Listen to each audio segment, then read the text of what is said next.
तो साथियों आज हम पढ़ेंगे बायोलॉजी का एक बहुत ही महत्वपूर्ण चैप्टर रक्त, जिसको हम लोग इंग्लिश में ब्लड कहते हैं और उर्दू में कहते हैं लहू। तो हिंदी में क्या कहते हैं, रक्त कहते हैं और इंग्लिश में ब्लड कहते हैं। अगर हम इसका अध्ययन करते हैं तो इसे हम लोग क्या कहते हैं, तो सेरोलॉजी कहते हैं या हेमेटोलॉजी भी कहते हैं, यानी कि सेरोलॉजी और हेमेटोलॉजी भी कहते हैं। अब हम बात करेंगे इसका बेसिक जो है इन सब के बारे में। तो सबसे पहले हम बात करेंगे प्राकृतिक कोलाइड क्या होता है। प्राकृतिक कोलाइड किसे कहते हैं? तो प्राकृतिक कोलाइड का मतलब होता है कि मान लीजिए जो रक्त होता है ना, तो उसको अगर आप छानिएगा तो वह क्या होता है, पूरा कपड़े के बाहर नहीं जाता है, उस कपड़े में फंस जाता है। जिस प्रकार आप दूध को अगर छानते हैं तो पूरा दूध कपड़े से बाहर नहीं जाता है, कुछ न कुछ उसमें फंस जाता है। ठीक उसी प्रकार जो रक्त होता है वह पूरा नहीं जाता है, कुछ न कुछ इसमें का भाग फंस ही जाता है। इसलिए इसे हम प्राकृतिक कोलाइड भी कहते हैं। कोलाइड का मतलब यही होता है। तो हम बात करेंगे संयोजी ऊतक क्या होता है। तो संयोजी ऊतक का मतलब होता है जो रक्त होता है हमारे शरीर में चारों तरफ घूमता रहता है, यानी कि चारों तरफ जाता रहता है।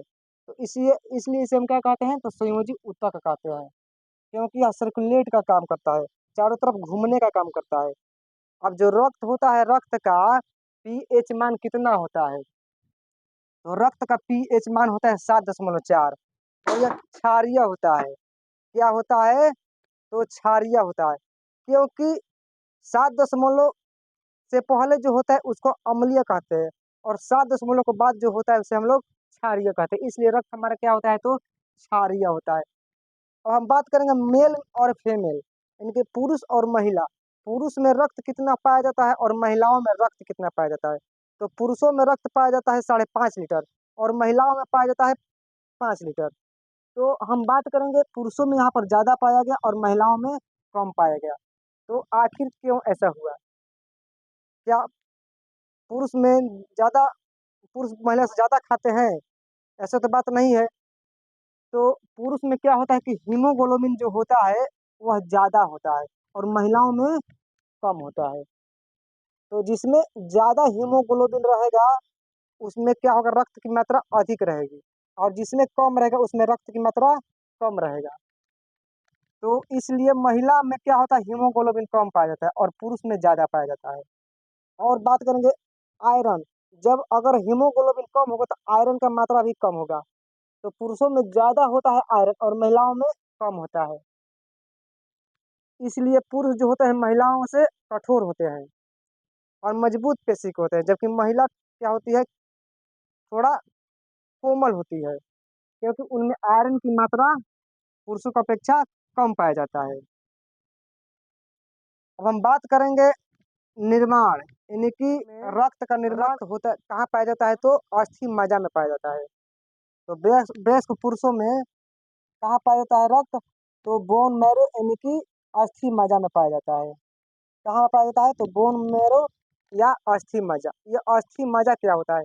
मान लीजिए आपके घर में चिकन उकन बनता होगा, आप चिकन खाते होंगे, तो कोई हड्डियों आप कूच देते हैं, तो उसमें क्या होता है, उसी में क्या होता है, जो कूचा जाता है उसको हम कहते हैं बोन मैरो कहते हैं, क्योंकि उतना कठोर नहीं होता है।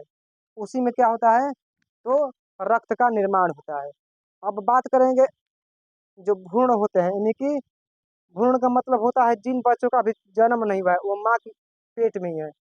तो उनमें जो होता है रक्त कहाँ बनता है, उनमें रक्त लीवर में बनता है, क्योंकि उनका जो बोन मैरो होता है, यानी कि अस्थि मज्जा, वो क्या होता है, बहुत कम पाया जाता है। इसलिए उनमें कहाँ पर बनता है, तो लीवर में बनता है, यानी कि यकृत में बनता है। अब इतना तो आप लोग को समझ में आ गया होगा। अब हम बात करेंगे स्टोर के बारे में। स्टोर का मतलब क्या होता है, तो स्टोर का मतलब होता है कि जो रक्त होता है कहाँ पर जमा होता है, कहाँ पर इकट्ठा होता है। तो हमारे पेट में जो, जिसे हम लोग ओदर कहते हैं, क्या कहते हैं हम लोग, ओदर कहते हैं, इन्हीं में क्या पाया जाता है, तो स्प्लीन पाया जाता है, इनकी पीलहा पाया जाता है। उसी में क्या होता है, तो रक्त जाकर स्टोर होता है। और जो रक्त हमारे खराब हो जाते हैं वो कहाँ जाते हैं, तो वह भी जाता है स्प्लीन में ही। कहाँ पर जाता है? स्प्लीन में ही। लेकिन जो होता है ग्रेवयार्ड यानी कि कब्र होता है, उसमें जाकर यह क्या होते हैं, चले जाते हैं। तो यहाँ पर क्या दिया है, तो एक होता है ब्लड बैंक और एक होता है ग्रेवयार्ड। यानी कि जो होता है ब्लड बैंक, इसके मतलब जो शुद्ध रक्त है वह वहां पर जमा हुआ, और जो बेकार हो गया वह कहाँ चला जाता है, तो ग्रेवयार्ड इनकी कब्र में चला जाता है। अब हम बात करें कोलेस्ट्रॉल क्या होता है, तो यह वसा का बना हुआ पदार्थ होता है। अगर हमारे शरीर में ज्यादा हो जाएगा तो हार्ट का बीमारी हो जाएगा या हार्ट अटैक भी हो सकता है। तो यह 200 ग्राम प्रति डेसीलीटर से ज्यादा नहीं रहना चाहिए। और यह कैसे बनता है ज्यादा, तो जो चिकना पदार्थ आप खाते हैं उससे ज्यादा यह बनता है। उनसे ज्यादा इसलिए बनता है कि उनमें वसा की मात्रा ज्यादा पाई जाती है, और ये बहुत खतरनाक भी होता है। अब हम बात करेंगे हीमोग्लोबिन क्या है।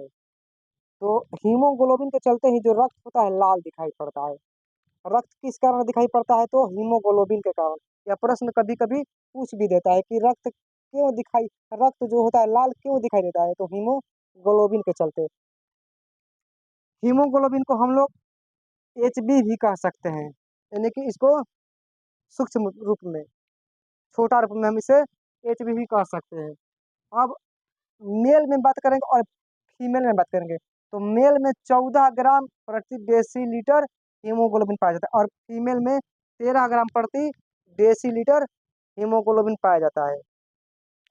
जिसके कारण यहाँ पर जो हम बात की है रक्त के बारे में, 5 लीटर और 5.5 लीटर और 5 लीटर, तो मेल में यहाँ पर क्या है, 14 ग्राम प्रति डेसीलीटर क्या है, हीमोग्लोबिन ज्यादा है, और इसमें क्या है, कम है। इसलिए रक्त भी पुरुषों में ज्यादा होता है और महिलाओं में कम पाई जाती है। इतना तो आप लोगों को समझ में आ गया। अब हम बात करेंगे रक्त परिसंचरण की खोज किसने की, तो सबसे पहले विलियम हार्वे ने इसका खोज किया, यानी कि इसका पता लगाया। अब इतना हो गया। अब यहाँ पर है ब्लड के कार्य। ब्लड का कार्य क्या होता है, तो ब्लड ताप को नियंत्रण करता है। जो ताप रहता है उसको नियंत्रण करता है, काबू में करता है। मान लीजिए अपने आप हाथों को आप रगड़िएगा, तो आपका हाथ क्या होगा, गर्म होगा। आप जब तक रगड़िएगा तब तक गर्म रहेगा, और फिर उसको रगड़ना छोड़ दीजिएगा तो क्या होगा, अपने जगह पर आ जाएगा, लेकिन जितना तापमान था उतना हो जाएगा। यह ताप को नियंत्रण करता है, कौन, तो रक्त करता है ताप को नियंत्रण। और पोषक पदार्थों का परिवहन भी है, यह क्या है, पोषक पदार्थों को अपने साथ क्या करता है, भेजता भी है सभी अंगों में। और गैसों का परिवहन भी करता है।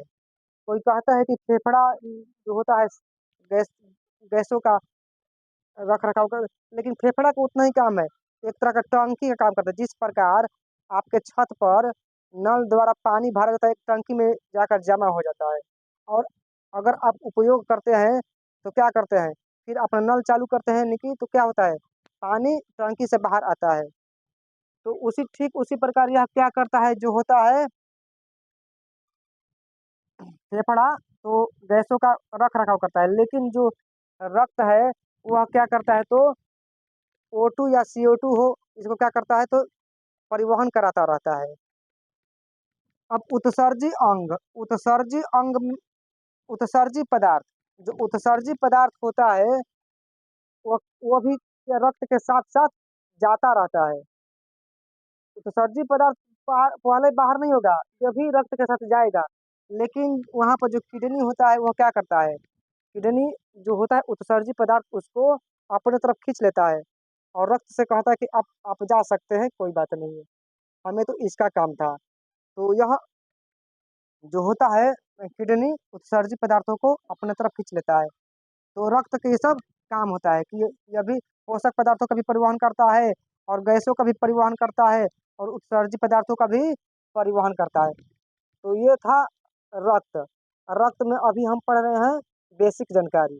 आगे हमें अभी से और पढ़ना है रक्त के प्रकार के बारे में और अन्य कार्य। तो अगले भाग में आएंगे तो आप लोग को रक्त के कार्य भी लेकर आएंगे और रक्त के प्रकार भी लेकर आएंगे। आज के लिए इतना ही, चलते हैं, जय हिंद।